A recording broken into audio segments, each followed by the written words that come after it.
함께하는 장막회 기간 동안에 우리 주님의 은혜와 평강이 여러분 모두와 그리고 각 교회 혹은 가정에서 장막회에 참여하시는 모든 분들에게 함께하기를 주님의 이름으로 기원합니다. 제가 맡은 주제가 좀 생소한 주제이기도 합니다. 기독교 시각으로 읽는 뉴 노멀, 미래의 의미와 가치를 찾는 담론, 이렇게 좀 정해봤는데요. 간단하게 설명드리면 코로나 시대 이후에 많은 생애들이 바뀌고 변화하고 있습니다. 그런 변화의 시대에 재림성도는 어떤 의미와 사회적 가치를 가지고 신앙을 영유해야 할 것인가 하는 부분에 대한 이야기를 함께 나누어 보려고 합니다. 부탁드리는 것은 제가 강사로 부름을 받았지만 제가 드리는 이야기에 귀 기울이시면 별 도움이 안 될 것입니다. 제가 어떤 말씀을 드리든지 여러분의 마음속에 세미하게 들려주시는 성령의 음성이 있을 거예요. 매 시간마다 그분의 음성을 듣게 되기를 진심으로 바라봅니다.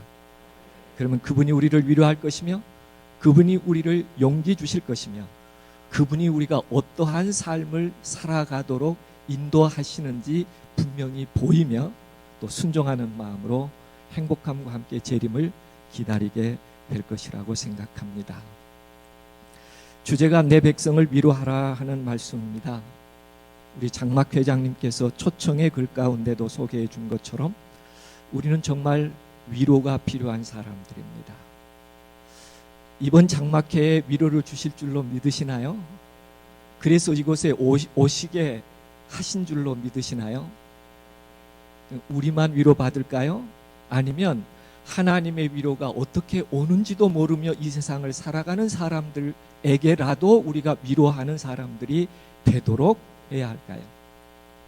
그런데요, 어떻게 보면 우리도 위로받아야 되고 담장 너머에 있는 사람들도 위로받아야 되지만 위로받아야 될 분이 또 있습니다. 어떤 분일까요? 하나님이십니다. 우리로 인하여 위로받으셔야 될 분이 한 분 계시다면 오늘 우리를 사랑하시는 하나님이셔요. 이사야서는 이렇게 기록되어 있고 특별히 이사야 40장 1절에 있는 2022년 장막회의 주제는 내 백성을 위로하라라는 얘기예요. 이사야 선지자는 우시야 왕 때부터 사역을 시작해서 히스기야 왕까지 4왕 기간 동안의 선지자 사역을 합니다. 이미 남북 왕조가 분리되어 있었고 사람들은 하나님의 말씀에 더 이상 귀 기울이지 않습니다. 그래서 하나님은 BC 8세기에서 BC 6세기까지 여러 선지자들을 보내시면서 사랑의 애절한 호소를 하십니다. 내 백성아, 내게로 돌아오라. 그렇지 아니하면 너희가 황폐함을 당하게 될 것이라고 수많은 선지자들을 세우셔서 호소하세요. 이 시기가 BC 8세기에서 BC 6세기의 이야기입니다. 그런데 이사야서는 두 부분으로 나누어 볼 수 있어요. 1장에서 39장까지 하나님께서 치시는 하나님으로 그 백성을 책망하시고 치십니다. 그런데 이사야서 40장부터 66장까지는 하나님께서 다시 싸매시면서 위로하셔요. 그 백성이 하나님의 선한 뜻 가운데 있지 아니함에도 불구하고 하나님은 그 백성을 위로하시겠다고 미리 선지자를 통하여 약속해 주셔요. 그 첫 음성이 이번 장막회의 주제입니다. 내 백성을 위로하라. 왜요? 이사야서 1장에 보면 하나님이 견디지 못하겠다고 얘기합니다. 이 무수한 재물이 내게 무엇이 유익하겠느냐고요. 나는 수양의 번제와 살진 짐승의 기름에 배가 불렀고 나는 수 송아지나 어린 양이나 수 염소의 피를 기뻐하지 아니하노라. 보이려고 오니 그것을 누가 너희에게 요구하였느냐. 내 마당만 밟을 뿐이니라. 하나님이 아프셔요. 하나님이 너무 힘드셔요. 그래서 이사야서 첫 장에 이 얘기하십니다. 성애와 아울러 악을 행하는 것을 내가 견디지 못하겠노라. 그런데요, 이사야서 66장, 이사야서 첫 장과 이사야서 66장에 하나님은 동일한 아픔을 호소하십니다. 소를 잡아 드리는 것은 살인함과 다름이 없고 어린 양으로 제사 드리는 것은 개의 목을 꺾음과 다름이 없습니다. 드리는 예물은 돼지의 피와 다름이 없고 그들은 자기의 길을 택하며 그들의 마음은 가증한 것을 기뻐한즉 나의 기뻐하지 아니하는 것을 택하였음이니라. 이사야서 1장도 이사야서 66장도 시작도 마침도 하나님이 견딜 수 없는 아픔을 표현하십니다. 그러면서도 40장을 시작하면서 위로의 하나님으로 내가 너희와 함께 하겠다고 얘기하죠. 하나님이 아팠던 것은 몇 가지 이유가 있습니다. 그 백성들이 하나님의 계명과 율법을 알면서도 순종하지 않는 거예요. 그 백성의 삶을 보면 자기 스스로의 확신으로 살지 하나님이 임재하시고 함께 하신다고 하는 그 아름다운 사실을 이미 마음에서 버려버립니다. 하나님과 함께 하지 않아요. 이스라엘 백성들이요. 그런가 하면 선택된 민족적 특권의 자만심 속에 있으며 이방인들을 배제하고 무시합니다. 그들도 하나님의 백성인데요. 그런가 하면 위선적인 삶을 살아갑니다. 아주 낮은 도덕성을 가지고 살아가요.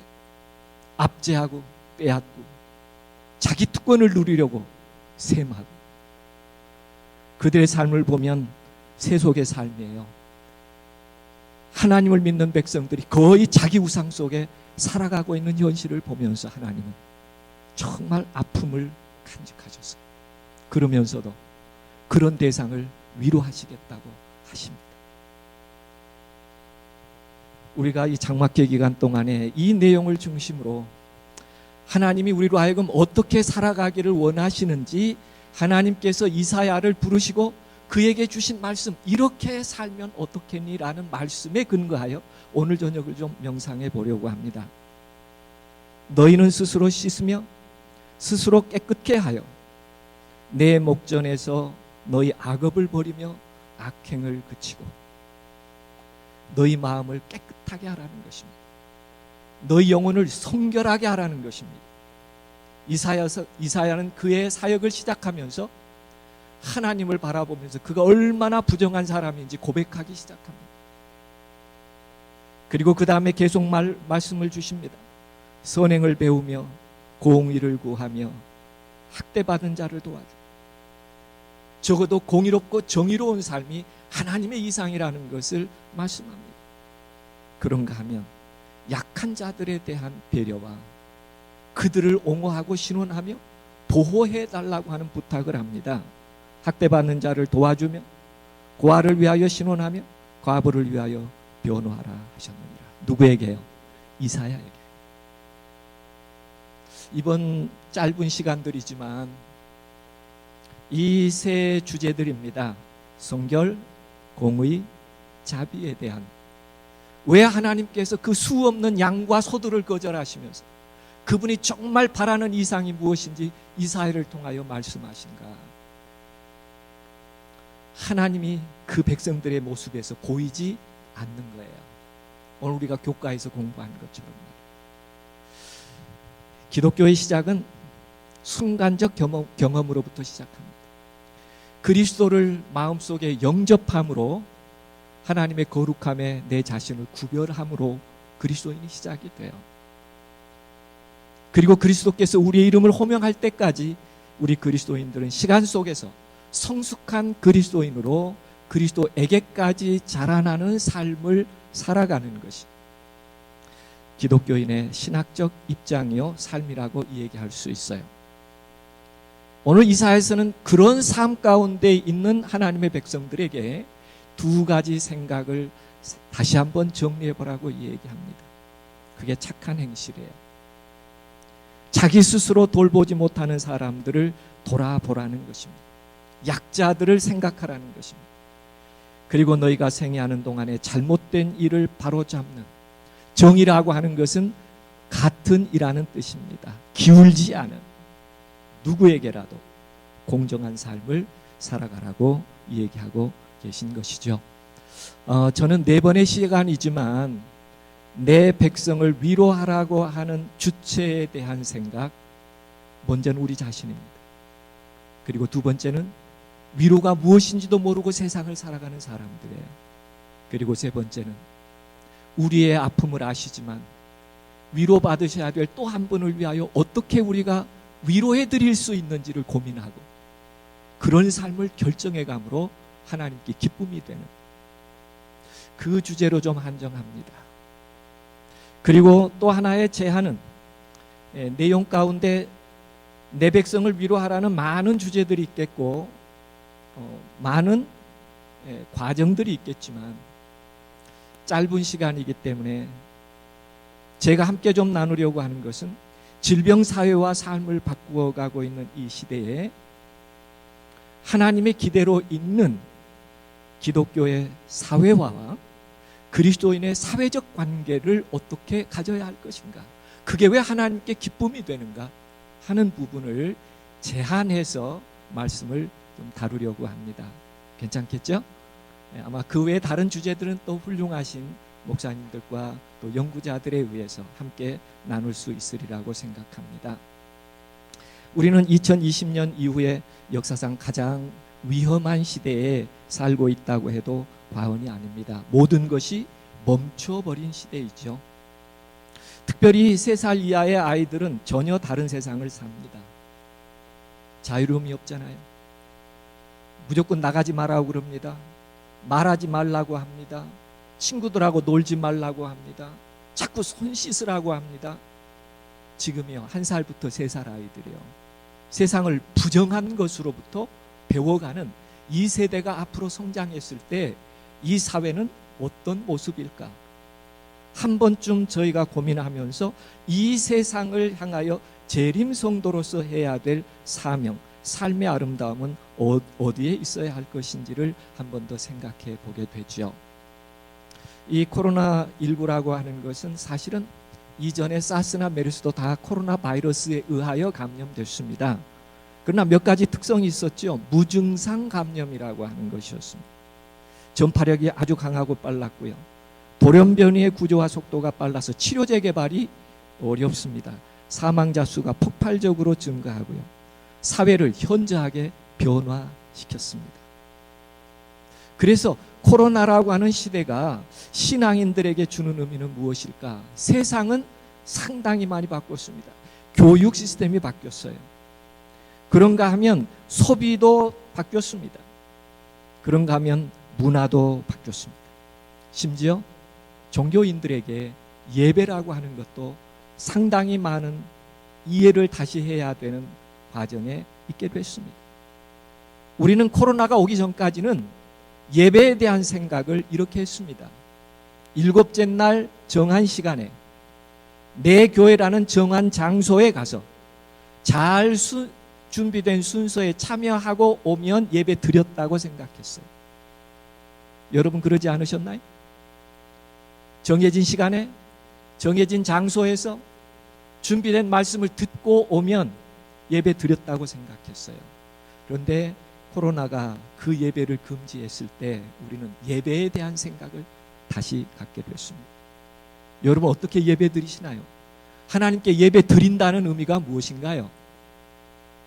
금요일 저녁에 안식일에 교회 가서 잘 순서된 준비에 참여하면 예배 드린 것일까요? 아니죠. 내가 하나님께 드려야 될 경배, 내가 하나님께 드려야 될 예배가 따로 있는 것이죠. 코로나는 우리들에게 예배가 무엇인지를 일깨워 줬습니다.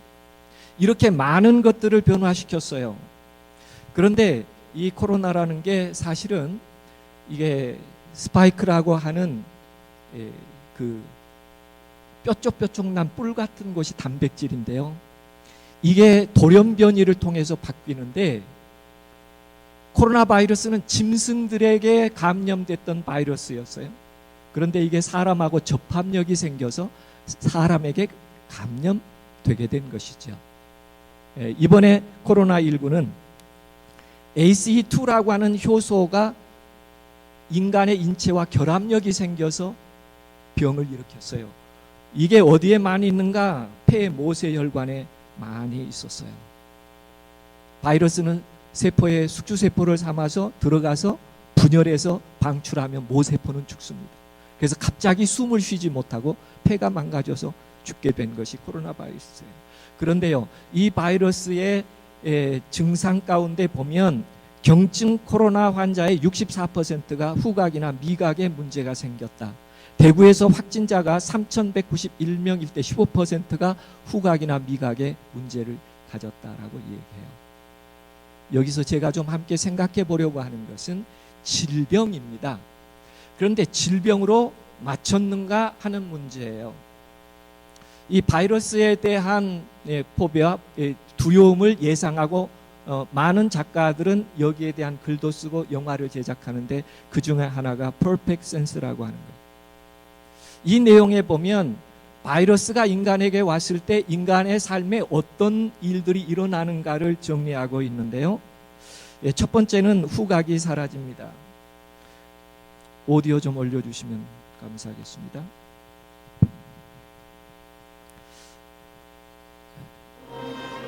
코로나에 감염 후각을 잃게 됩니다. 후각을 잃게 되는 거예요. 냄새는 미각과 연결되어 있어 음식 맛을 잘 느끼지 못하게 되자 사람들은 음식을 더 짜고 더 달고 더 시큼하게 자극적으로 만들어 먹었습니다. 예, 인간의 삶이 바뀌기 시작하죠. 바이러스라고 하는 거 하나 때문에요. 오디오를 좀 올려주시면 좋겠습니다. 예. 난폭해졌고 이제 더 이상 마음대로 밖에 나갈 수가 없는 상황마저 돼버렸습니다. 태국에서 퍼지기 시작해 중국을 거쳐 러시아와 극지방까지 고도 청각상실 증후군은 전 세계를 순차적으로 강타했습니다. 예, 바이러스가 작은 것이지만 인간의 삶을 얼만큼 크게 영향을 미치는가를 보여주는 거예요. TV에서는 이제 자극적인 뉴스 보도를 멈추고 꼭 필요한 메시지만 큰 글씨로 보냅니다.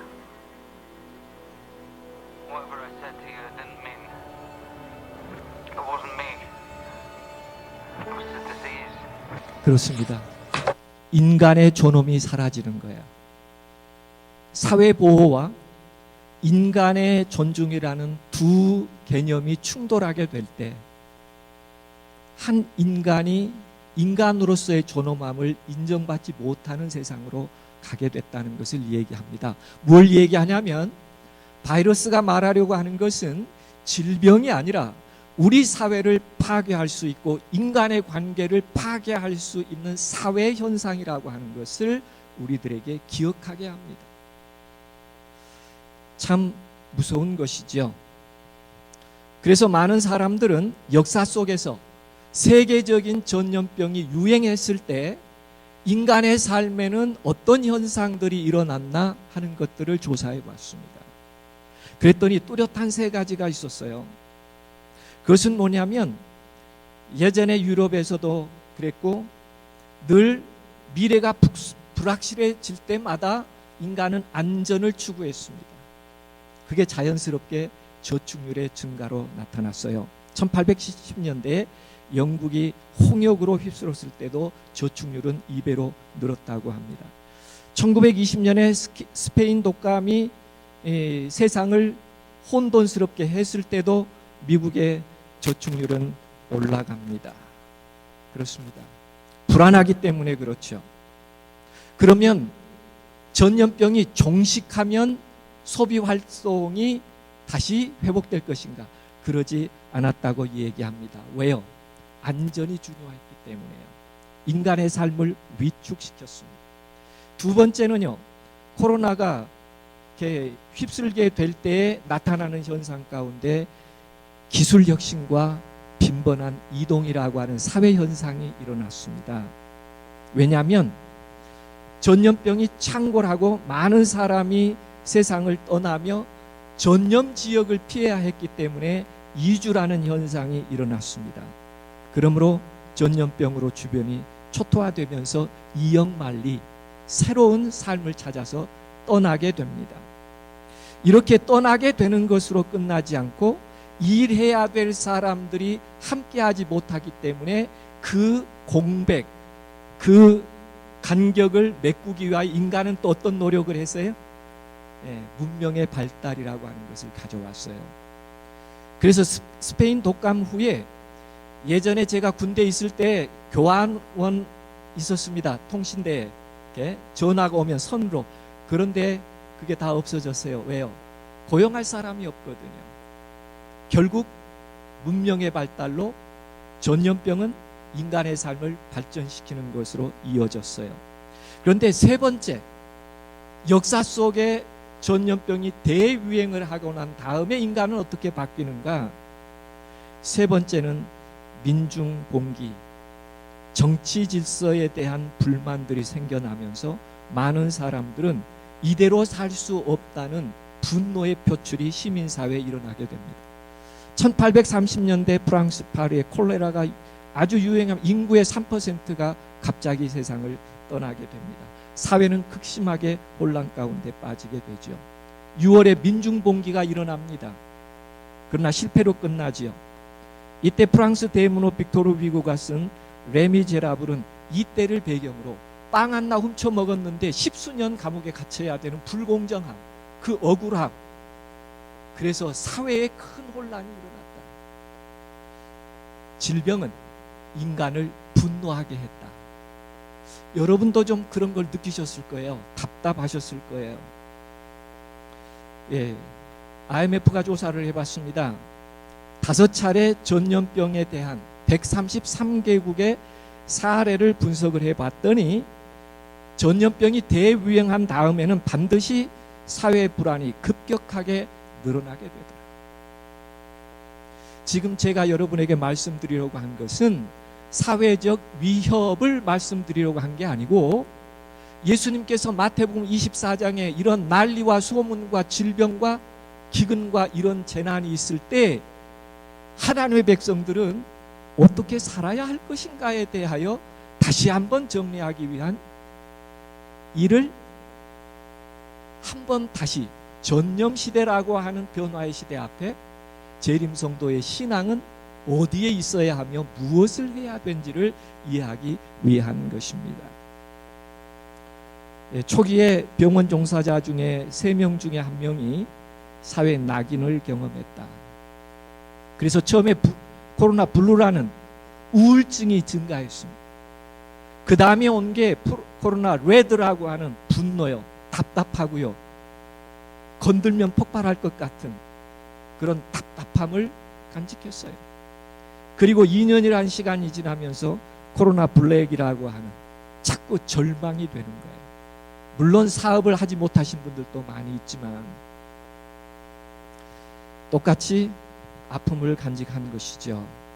그러므로 퍼펙트 센스에서 보여준 것처럼 바이러스 감염으로부터 인간의 존엄성이 사라지고 폭력이 세상을 지배할 때에, 전염병 이후에 사회가 갖는 구조적 모순과 한계로 인한 폭력적 상황이 발생할 수 있을 때, 그리고 우리 한국에서 경험한 것처럼 코로나 블루나 코로나 레드라고 하는, 나도 모르게 자꾸 답답해지고 화가 나는 이런 시기에 재림 신앙인들은 어떻게 살아야 할 것인가? 사회 문제에 나는 하늘을 기다리며 소망하는 사람이기 때문에 사회 현상하고는 아무 관계 없는 나인가? 아니면 나도 하나님의 백성을 위로해야 될 한 주체로서 나의 삶에는 어떤 변화가 와야 할 것인가 하는 부분이 저희가 함께 좀 생각해 봐야 할 부분이라고 여겨졌습니다. 20세기에는 인류가 함께 공멸한다고 하는 것을 핵실험이나 혹은 해선의 충돌이나 외계인의 침입 같은 걸로 생각했어요. 그러나 1920년을 지나가면서 2020년을 지나가면서 많은 학자들은 전염병으로 인하여 인류가 공멸할 수도 있다는 불안한 얘기를 하지요. 그러나 이 모든 것은 하나님의 주관 아래 있을 것입니다. 그래서 첫 번째 조금 더 정리해 보고 싶은 내용이 있다면, 이제는 문명의 이익이라고 하는 인간이 발달하고 발전해내는 이익들보다는 더 큰 세계라고 말할 수 있는 천연계와의 새로운 관계를 가져야 할 때가 됐다라고 얘기할 수 있겠습니다. 과학 저술자인 데이비드 콰머는 이런 얘기를 했습니다. 팬데믹 사태는 생태계를 짓밟은 인간의 초래한 대위기일 뿐이다. 그러니까 코로나 팬데믹 같은 것은 자연이 하늘에서 갑자기 주는 재앙이 아니라 누가 만들어낸 것이라고 얘기하고 있어요. 인간의 삶이 만들어낸 결과라고 얘기하고 있습니다. 그래서 오늘 우리들에게 이렇게 얘기해요. 우리의 모든 생각이 인간이 만든 테크놀로지라고 하는 이런 데 많은 시간을 간직하지 말라는 거예요. 거기에 우리의 삶에 초점을 두지 말라는 거예요.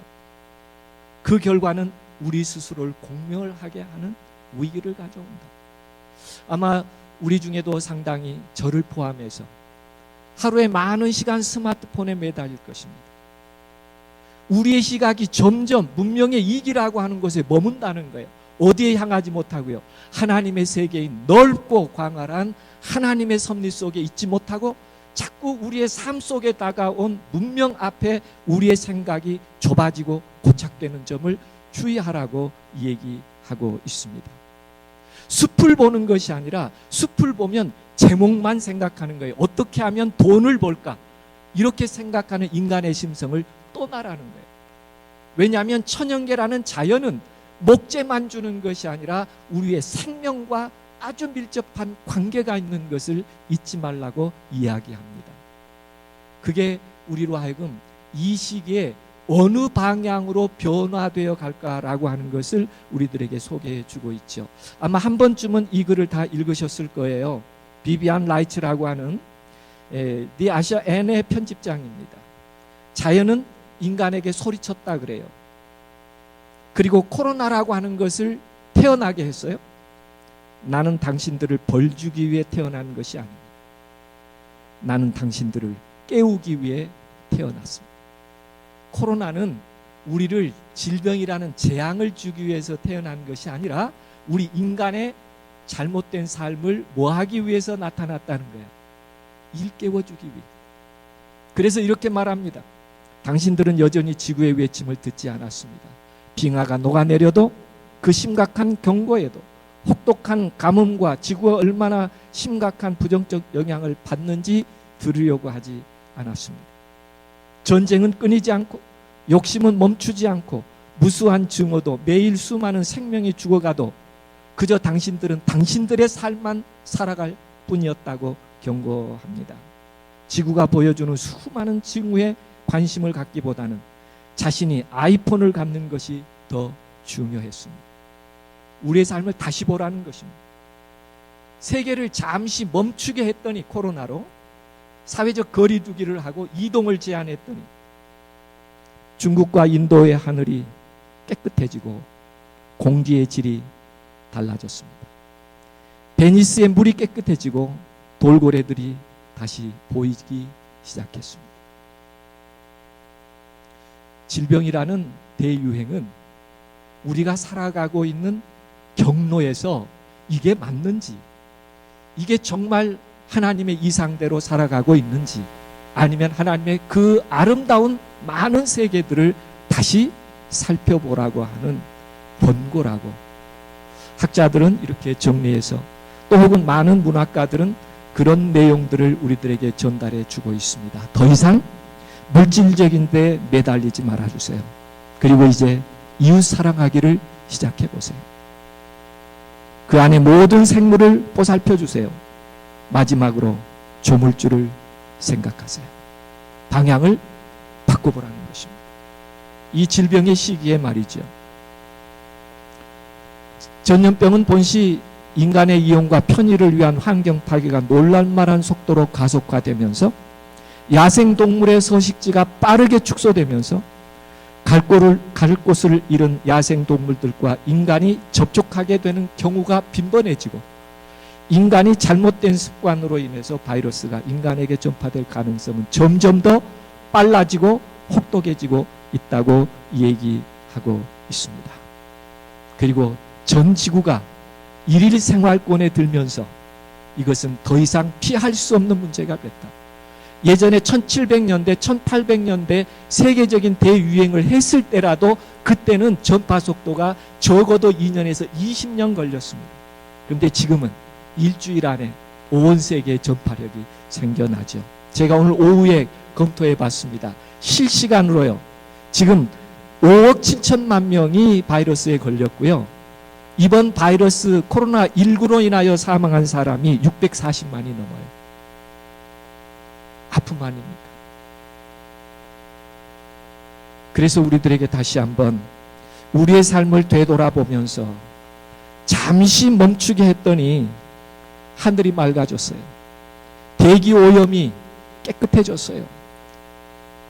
잠시 멈추게 했더니 연간 새들이 1만 3천 마리가 비행기에 충돌해서 죽는답니다. 이게 감소했다 그래요. 그런가 하면 스탠퍼드 대학의 연구에 의하면 미세먼지 감소로 2달 동안에 어린이 4천 명, 노인 7만 3천 명의 생명이 구해졌다고. 그 짧은 시간에 잠시 멈춘 것도 이렇게 우리 인간의 생명에 유효한 것이라고 우리들에게 이야기해 주고 있어요.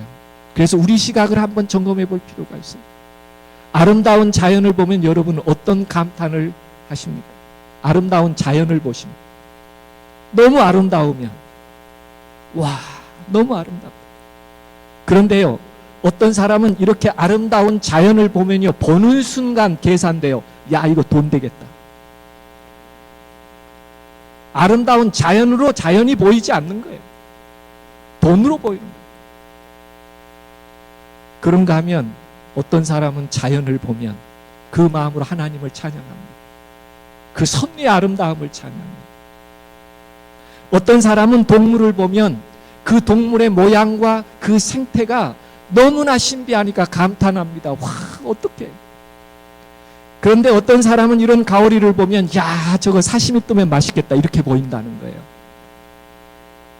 여러분은 웃지만요, 우리가 하나님의 세계를 볼 때 우리도 그런 이익의 관점에서 세계를 보고 있는 거예요. 그것을 만드신 이에 대한 찬양이 일어나지 않는 거예요. 그래서 뭐가 왔다고 얘기합니까? 질병이 왔다고 얘기하고 있어요. 바꾸라는 것입니다. 의식주를 바꿔야 합니다. 이산화탄소를 가능한 적게 발생하는 식습관을 개선해야 합니다. 쓰레기 분리수거 잘하고 계시죠? 철저하게 해야 합니다. 업종에서 종사하시는 분들은 할 수만 있으면 환경보호와 친환경 사업으로 전환할 수 있을 때까지 계속 전환해 가야 합니다. 그리고 무엇인가 구매할 때, 제품을 하나 구매할 때도 기능을 볼 것이 아니라 그 기업의 이념이 얼마나 지구 환경을 생각하고 있는 기업인지 그 물건을 사는 습관을 길러야 합니다. 그게 자연을 사랑하는, 하나님의 세계를 사랑하는 창조주 하나님을 섬기는 재림성도가 선택하고 가야 할 새로운 길이라고 말씀드릴 수 있어요. 그게 후세에게 더 아름다운 세상과 천연계를 잘 관리하라는 청지기 직분을 우리가 어떻게 완수해 가야 하는지는 다른 데 있는 것이 아니라 오늘 우리의 삶에서부터 시작되어야 한다고 얘기할 수 있겠습니다. 그게 새롭게 보라는 얘기예요.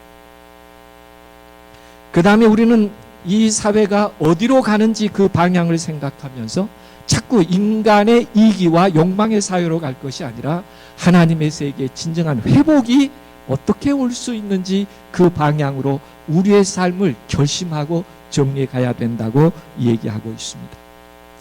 두 번째 남은 시간에 보려고 하는 것은 시야에서 사라지는 사람들과의 관계 회복의 방향에서 보라. 사회학자입니다. 캘커리 대학의 사회학자 중에 한 사람인데요. 아서 프랭크라고 하는 분은 질병은 우리들에게 다르게 살도록 이끌어갔다.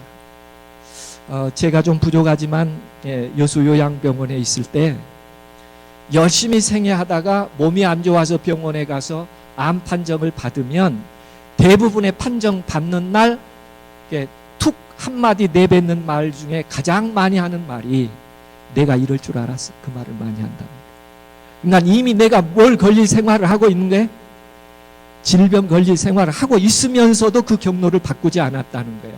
그리고 판정 받자마자 하는 첫 마디가 뭐라고요? 내가 이럴 줄 알았다. 그렇게 살지 말라는 것입니다. 그러나 질병은 우리의 삶을 변화시켜내는 한 동력이 될 수 있다고 얘기합니다. 더 하나 기억해야 될 것은 우리 사회의 전염으로 인하여 감염되면 질병이 무서운 것이 아니라 감염자라고 하는 낙인이 더 무서워서 숨겼다는 것입니다. 코로나 검사 받아야 되는데 혹시 내가 받고 양성되면 뭐 할까봐? 나를 부정한 사람으로 질타할까봐. 그래서 최근에는 여러분도 들어보셨죠? 코로나 안 걸린 사람은 사회성이 부족하답니다. 그래서 안 걸렸다 그러더라고요. 그만큼 두려워했어요. 사회적 낙인이라고 하는 것을요. 그래서 하나님은 그것을 넘을 수 있는 인간의 사랑의 회복이 어떻게 와야 할 것인가 하는 것에 대하여 생각해 보라고 이야기합니다. 우리는 노아 홍수에서 살아난 사람들에 대한 이해를 해요. 그러나 수없이 죽어가 버린 이들에 대하여 우리는 애도하지 않았어요. 그러나 오렌 오그레디라고 하는 분은 방주 밖에서라고 하는 책에서 한 어린아이의 이야기를 통하여 사라져버린 이들에 대하여 잊어버린 바 된 그들에 대하여 우리는 어떤 아픔을 갖고 있는가 하는 성찰을 하도록 하고 있습니다. 어느 방향으로 가야 할 것인가? 예수님께서 이 땅에 계실 때에 산상수훈의 말씀을 하시면서 새로운 방향으로 전환하는 그 기점에 있어서 공통적인 것이 하나 있는데 그것은 진정한 교훈과의 만남이었다라고 얘기합니다. 예수님의 당시 1세기의 사회와 문화권을 정리해 보면 예수님께서 산상보훈의 5장부터 시작하는 말씀의 저변에 깔려진 그분의 뜻이 무엇인지 이해해 보게 됩니다. 큰 흉년이 있었고요. 그런가 하면 부번병이라고 하는 네로 황제 때 3만 명이 한꺼번에 죽어가는 흑사병도 있었고요. 1세기예요. 이런 모든 것을 아시면서 예수님께서 마태복음 5장에 이렇게 말씀하십니다. 너희가 너희를 사랑하는 자를 사랑하면 무슨 상이 있으리요? 세리도 이같이 아니하느냐? 또 너희가 너희 형제에게만 무난하면 남보다 더하는 것이 무엇이냐? 여러분 마태복음 5장에 예수님께서 하신 질문은 너희가 남보다 더 아는 것이 무엇이냐라고 묻지 않으셨어요. 너희가 남보다 더 가진 것이 무엇이냐고 묻지 않으셨어요. 예수님께서 너희가 남보다 더 믿는 것이 무엇이냐라고 묻지도 않으셨어요. 뭐라고 물으셨어요? 너희가 남보다 더 하는 것이 무엇이냐고 물으셨어요. 어떻게 생각해 보면 우리가 아는 것이 복음이고 믿는 것이 복음이기 때문에 예수님께서 그렇게 강조하셨을 것 같은데 마태복음 5장의 산상수훈을 여시면서 예수님의 말씀 가운데 하나는 너희가 남보다 더 하는 것이 무엇이냐고 물으셔요. 왜 이런 물음을 물으셨을까요? 마태복음 5장에 보면 7번 반복해서 설명하셔요. 예수님께서. 첫 번째는 이렇게 설명하십니다. 대충 살지 말라는 거예요. 목적 있게 살되 그 의로움은 당시의 서기관과 바리새인보다 더 의로운 삶을 바라볼 수 있느냐. 우리는 서기관과 바리새인만큼 못 사니까 늘 죄인이라고 하는 생각으로 살 것이 아니라 그들의 의보다 더 나은 의를 한 번이라도 생각해보며 살았느냐라고 물어요. 그 의는 어떤 의일까요? 도덕적이고 윤리적인 의였을까요? 아닙니다. 그리스도의 희생으로 말미암아 하나님께서 주시는 의예요. 행위의 문제에 집착하지 말고 오히려 더 깊이 있는 그의 의를 생각하며 생명과 존재에 대하여 온전한 받아들임을 먼저 설명하십니다. 이렇게 설명하신 다음에 두 번째부터는 조금 더 우리들에게 실질적인 권면을 하셔요. 6째 계명을 들어서 얘기하십니다. 살인하지 말라 하는 것을 너희가 들었는데, 그러니까 법적으로 살인만 하지 않으면 되는데 내가 너희에게 다시 말하는데 너희는 어떤 사람이 되라고 얘기해요? 노하지 않는 사람이 되라. 규범적이고 상식적이며 합리적으로 남이 하는 대로 살면 신사적으로 잘 산 것입니다. 그러나 예수님께서는 산상보훈에서 적어도 재림성도가 이 세상에 살아가는 사람들의 상식과 범주에서 나는 의롭고 괜찮게 산다고 그렇게 생각하며 살지 말라는 거예요. 뭘 생각해 보라고요? 모든 걸 희생하는 그 아름다운 의가 무엇인지를 생각하며 형제에게 나가라고 하는 말도 삼갈 수 있어야 한다고 얘기합니다. 세 번째, 나는 너에게 다시 말하는데 너희는 간음하지 말라고 했기 때문에 간음 안 했으면 됐어요, 실제로.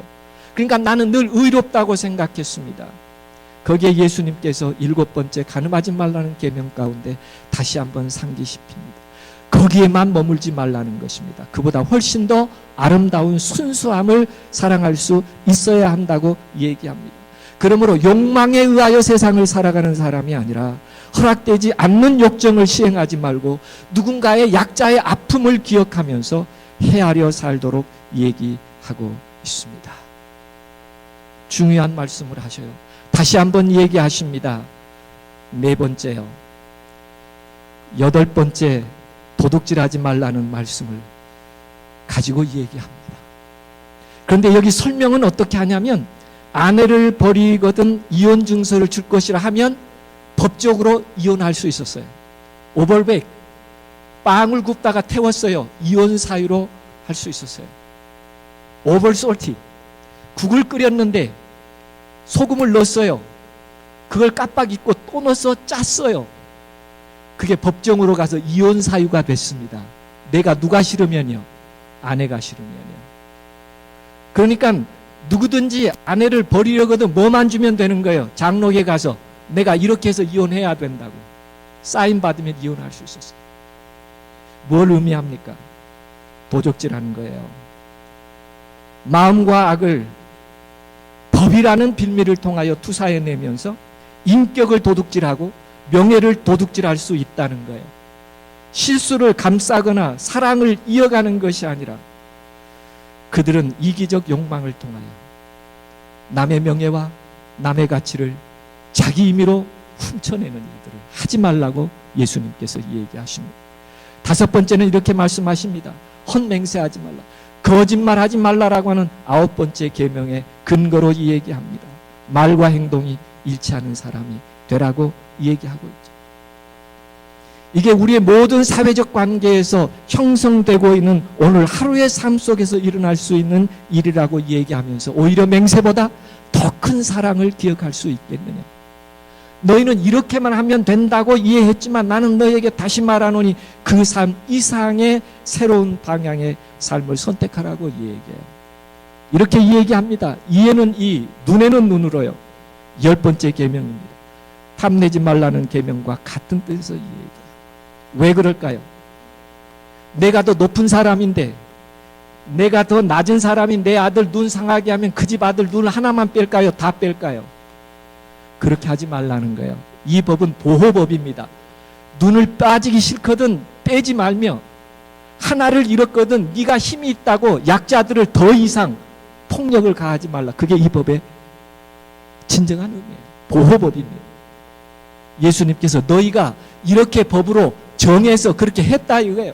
과거에는. 그러나 그 법으로 했기 때문에 신사적이고 합법적이라고 생각하지 말라는 거예요. 더 큰 사랑의 동인이 무엇인지를 내 자신에게 물어보라고 얘기합니다. 7번째 이렇게 하죠. 내 원수를 미워하라. 그래서 이방인들과 원수를 죽일 수 있었어요. 그러나 예수님은 다시 얘기합니다. 원수를 사랑하고 핍박하는 자를 위하여 기도하라. 무엇을 의미할까요? 남보다 더하는 것이 무엇인가? 다시 한번 예수님께서 마태복음 5장에 하신 말씀을 도표로 요약하면 이런 내용입니다. 7번 반복해서 말씀하시죠. 너희는 법대로 이렇게 하면 된다고 말했으나 그러나 내가 너희에게 다시 말합니다. 너희의 삶은 달라져야 된다고 얘기합니다. 더 나은 의와 생명이 무엇인지를 생각하되 너희 마음속에 있는 분노와 악의 한계를 이겨야 되며 욕망의 비윤리성을 이겨야 돼. 특별히 사회적 관계에서 약자들에 대한 이해, 내가 힘이 있다고 하는 것을 향유하기 위해 너의 힘을 사용하는 것은 하나님의 뜻이 아니라고 얘기합니다. 전염병과 함께 우리들에게 다시 한번 생각해 보기를 원하는 거예요. 그러면서 예수님께서는 마태복음 5장에서 이와 같은 사회 현상 속에 있는, 사회적 관계 속에 있는, 외형적으로 보면 법적으로 합당한 것 같고 신사적인 것 같지만, 그러나 이미 그 내면에 하나님이 보시기에 부끄러운 악이 있는 저들을 향해서 예수님께서 이 카이아즘이라고 하는 강조법은 중앙에 있는 겁니다. 중앙. 그러니까 예수님께서 마태복음 5장에 7번 너희가 이렇게 알고 이렇게 행하면 다 했다고 생각했지만, 내가 다시 너희에게 말하는데 더 중요한 것이 있다고 말하는 7번째가 뭐였어요? 사회적 관계였어요. 사랑의 돌봄이었어요. 힘이 있다고 약자들에 대하여 착취하거나 고통스럽게 하지 말라는 핵심 메시지를 우리들에게 주고 있는데, 그렇게 하기 위하여 3가지 처방을 하셨습니다. 마태복음 5장에 첫 번째 처방은 37절이에요. 너희는 항상 옳은 것은 옳다, 아닌 것은 아니다, 그 이상은 죄로부터 일어난 것이다. 한번 다시 생각해 볼 필요가 있습니다. 분별력을 가지되 결단력을 가지라는 것입니다. 이 말을 한마디로 얘기하면 정직한 본성으로 살았는가를 묻는 것이죠. 정직, 도덕, 양심이라는 책에 보면 3가지 정직을 얘기합니다. 첫 번째는 거짓말하지 않고 사실대로 말하는 것을 정직이라고 그래요. 두 번째는 법을 지키는 것을 정직이라고 말합니다. 세 번째는 양심에 따르는 것, 하나님이 주신 천품에 따르는 것을 정직이라고 합니다. 한 얘기가 있어요. 가을 한철만 낚시가 허용되는 호수가 있었습니다. 10살 된 아들과 함께 낚시를 했는데요, 그날은 농어를 잡아서는 안 됩니다. 그 다음 날부터 농어를 잡을 수 있는 거예요. 밤이 늦었습니다. 주변에 사람은 없었어요. 그런데 아들의 낚싯대가 상당히 기울어지면서 큰 물고기가 잡혔습니다. 너무 신기했어요. 그래서 그 물고기를 어느 정도 끌어다가 달빛에 비춰봤더니 농어입니다. 순간적으로 시계를 봤어요. 10시 30분에. 잡으면 돼요, 안 돼요? 주변에 아무도 없다고요. 그런데요, 그 아버지는 아들에게 이렇게 말합니다. 농어는 풀어주고 우리 다른 것을 잡도록 하자고요. 안 돼요, 아버지. 이렇게 큰 물고기 잡은 건 처음이에요. 이 아들은 놓아주고 싶어요, 안 놓아주고 싶어요? 네, 여러분은 어떻게 했으면 좋겠어요? 저 같으면 안 건지고 1시간 반 놔둬요. 12시 넘으면 건지면 되잖아요. 근데 이 아버지는요, 언제 잡으면 안 돼요? 자정전에 잡으면 안 돼요. 놔주라는 거예요. 이 아들이 성장했어요. 후에 인터뷰하면서 그때 아버지의 정직함, 그게 오늘 내가 되게 했다 그래요. 오늘 이사에서는 우리들이 깨끗하게 살라고 얘기합니다. 사회적 관계를 갖기 전에 내가 먼저 어떻게 성결한 사람이 되느냐고 이사를 통하여 우리들에게 묻게 하셨어요. 예수님께서 하신 첫 마디가 그겁니다. 옳은 것은 옳다, 아닌 것은 아니다라고 생각하며 그 정직함으로 하늘을 향해 살고 세상을 살아가라. 처방이에요. 한 여고생이 제주에 수학여행 갔다가 비행기에 있는 노란 베개가 너무 예뻐가지고 자기도 모르게 가방에다 넣어가지고 왔어요. 집에 와서 생각해보니 잘했어요, 잘못했어요? 그래서 김해공항에 다시 보냈어요. 미안하다고 용서해달라고. 이렇게 살라는 것입니다. 우리가 한순간 실수할 수 있어요. 그러나 뭐 하라는 거예요? 성결함으로 되돌아가라는 거예요. 그게 오늘 예수님께서 하신 말씀이에요. 양심은 목숨보다 더 소중한 것이고, 양심은 위험하지만 숭고하며 고통스럽지만 자유로운 것이라고 얘기합니다. 이사야서가 얘기하고 있는, 오늘 이사야서가 우리들에게 호소하고 있는 첫 번째예요. 성결하라는 것입니다. 두 번째는 예수님께서 이런 처방을 내리셨어요. 40절과 41절에 속옷을 가지고자 하는 자에게는 겉옷까지도 주며 너희로 억지로 오리를 가게 하든 멸리를 가게 하는 사람이더라. 심리를 가는 사람이더라. 쉬운 일에 어려운 일에. 여기 속옷 가지고자 하는데 뭐까지 줘요? 그럼 나는 못 입어요. 속옷도 주고 겉옷도 다 주면 난 못 입냐고요. 그런데 예수님께서 그렇게 하라고 하셨잖아요. 이게 쉬운 일이 아니에요. 왜 이렇게 말씀하셨을까요? 이것은 우리로 하여금 진정으로 배려하는 사람이 되도록 얘기합니다. 한 사람이 택시를 타고 가야 되는데요. 기다렸습니다. 택시가 이쪽에서 와요. 그래서 택시가 왔습니다. 그랬더니 갑자기 어떤 아가씨가 가더니 자기 앞 택시를 딱 타고 가는 거예요. 분명히 내가 기다리고 있는 걸 알면서도 어떻게 한 거예요? 자기 앞에가 얼마나 밉게 보이든지 그런 경험을 했습니다. 이분이요. 그런데 이분이 동일하게 한 시골의 상담을 위해서 기기 상담의 시골을 방문했는데 마치고 오니까 자기보다 먼저 길 한편에 택시를 기다리는 한 분이 계셨어요. 근데 시골길이니까 저쪽에서 택시 가면 그분이 먼저 타는 것이고 이쪽에서 택시 가면 누가 먼저 타는 거예요. 이건 먼저 기다렸느냐 안 기다렸느냐가 아니라 택시가 어느 방향에서 오느냐가 먼저 타는 사람을 결정합니다. 그런데요, 잠시 기다렸더니 택시가 흔하지 않는 길이니까요, 자기 쪽에서 택시가 왔습니다. 이분은 이런 얘기를 했어요. 택시기사에게 서니까 저분을 먼저 태우고 가라. 저분이 먼저 기다렸다고 양보를 했습니다. 그랬더니 택시 가서 그분을 태웠습니다. 그리고 가면 되잖아요. 그 택시가 안 가는 거예요. 그러니 자꾸 손짓해요. 당신도 오라는 겁니다. 당신도. 그래서 뛰어가서 같이 탔습니다. 뛰어가서 앞좌석에 앉으니 먼저 타신 승객분이 대단히 고마워하며 자기는 바쁘지 않으니 나를 먼저 내려주고 자신은 나중에 내리겠다며 거듭 고맙다고 하니 되려 내가 미안하다. 먼저 오셔서 기다렸으니 먼저 타셔야 되는 게 맞지 않느냐고 했더니 요즘 인심이 어디 그러냐고 하신다. 덩달아 나도 기분이 좋아졌다. 먼저 택시 기다린 사람 기분 괜찮았어요? 이런 대화를 듣는 택시 기사 그날 괜찮았어요? 기분? 그리고 먼저 보내려고 했는데 같이 간 나도 괜찮아요? 오늘 사회적 관계를 그렇게 맺으라는 것입니다. 나만 행복하기 때문에, 내게 정당한 것이기 때문에 정당하지 않다고 얘기합니다. 예수님께서 계속 마태복음의 산상수훈에서 다르게 사는 생각을 갖도록 하는 것을 우리에게 어떻게 실현할 수 있는지를 말씀해 주고 있습니다. 장막해 오기 전에 우리가 그런 대로 신사적으로 괜찮게 살았어요. 그런데 이번 장막해 다시 한번 기도해 볼 수 있으면 좋겠습니다. 다시 살아가는 방법을 말해요. 마지막 세 번째로요.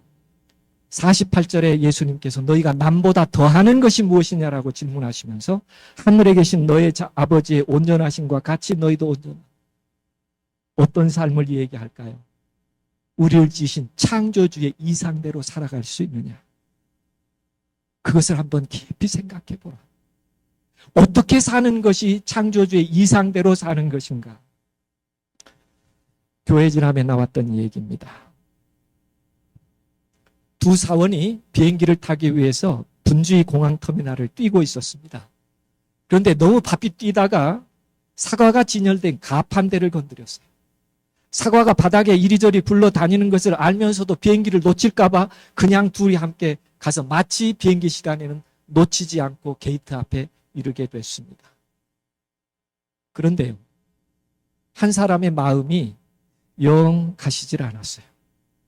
동료에게 먼저 출발하라고 하고 아내에게는 다음 비행기를 타겠다고 전화를 했습니다. 그리고 다시 터미널로 갔습니다. 여전히 바닥에 사과가 뒹굴고 있었습니다. 돌아오기를 잘했다는 생각을 했어요. 보니까 사과를 더듬더듬 줍고 있는 주인은 16살 된 소년대 소경이었습니다. 많은 사람들이 자기처럼 분주히 지나가면서 바닥에 사과가 떨어져 있고 바닥에 더듬거리며 죽고 있는 소녀를 보면서도 다 바삐 지나갔어요. 이 사람은 소년과 함께 무릎을 꿇고 사과를 주었습니다. 긁히고 상처난 사과들이 많았어요. 지갑을 열어서 $40를 줍니다. 우리 때문에 손해를 입었으니까 이 정도면 보상이 되겠네. 소녀는 눈물을 흘립니다. 고개를 끄덕이. 우리 때문에 오늘 하루가 망치지 않았으면 좋겠다. 그렇게 말한 뒤 떠나려고 몸을 돌립니다. 근데 선생님, 소녀를 쳐다보았습니다. 그때 소녀는 이렇게 말합니다. 눈이 안 보여요. 혹시 예수님이세요? 우리들은 이렇게 살아라는 것입니다. 아버지의 온전하심 같이 너희가 온전하라고 하는 것은 의롭게 사는 나를 자랑하라는 것이 아니라 내 삶을 통하여 예수님을 보여줄 수 있는 삶을 살아가는 것이, 하나님의 온전하신 것처럼 우리가 온전한 사람이 된다고 예수님께서 말씀하고 있습니다. 온전함은 나의 명상으로 이루어지는 것이 아니라 사회적 관계에서 내가 어떤 예수의 사람인가로 나타내질 수 있다고 말하고 있습니다. 팬데믹이라고는 위험한 시대를 지나면서 예수님은 다시 우리에게 묻습니다. 너희가 남보다 더하는 것이 무엇이냐? 기도하겠습니다. 은혜롭고 자비하신 아버지, 2022년 위험한 시대이지만 영남 앞에 장막회로 저희를 인도하여 주시고 위로의 하나님의 친정한 음성을 다시 들을 수 있도록 은혜 베풀어 주셔서 감사를 드립니다. 저희의 삶이 하나님을 진정으로 위로 드릴 수 있기에, 그리고 오늘 어떤 위로가 필요한지도 알지 못하며 세상에 있는 그들을 향하여 진정한 위로의 모습을 보여줄 수 있는, 그것 때문에 저희가 진정으로 위로받으며 하나님께 감사드릴 수 있는 저희가 되도록 장막기 기간 동안에, 그리고 영상으로 참여한 모든 영혼 앞에 성도들에게 영원한 사랑과 희망의 축복으로 위로의 영으로 함께 해주시기를 우리 주님 예수 그리스도의 이름으로 감사하며 기도합니다.